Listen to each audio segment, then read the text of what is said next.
भाई लोग बता दूं कि प्रमोद प्रेमी यादव जी, जैसे कि दोस्तों आप लोग को मालूम ही था कि हमारे बहन मायावती के ऊपर और दोस्तों चिराग पासवान जी के ऊपर गाना गाए थे। और दोस्तों अब मतलब दोस्तों सॉरी बोल रहे हैं, मतलब माफ़ी मांग रहे हैं, मतलब प्रमोद प्रेमी यादव जी। तो बताइए मतलब यार इतना कुछ करने के बाद आप माफ़ी मांग रहे हैं, क्या सही है या नहीं ये बताइए। काहे ऐसा काम किए कि मतलब यार आपका मतलब इंसल्ट हो, या इंसल्ट हो ही रहा। आप लोग को मालूम है भाई लोग कितना प्रमोद प्रेमी यादव को चाहने वाले आज उनको प्रमोद प्रेमी यादव को भी मतलब इंसल्ट कर रहे हैं, चाहे मतलब बुरा भला बोल रहे हैं। आप लोग को खुद मालूम ही है भाई लोग, उनके चाहने वाले, उनके फैन, जो कि दोस्तों मैं खुद में बता दूं कि दोस्तों मैं भी प्रमोद प्रेमी यादव जी का गाना सुनता था और मतलब अच्छा लगता था।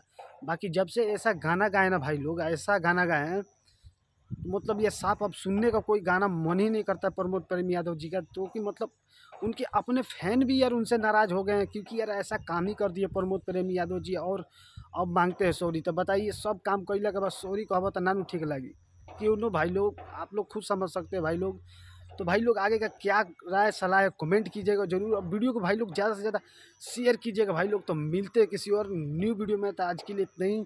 जय बाबा भीम अम्बेडकर साहब जी, और दबा के शेयर करिए लोग भाई लोग। तो बस भाई लोग आज के लिए इतना ही।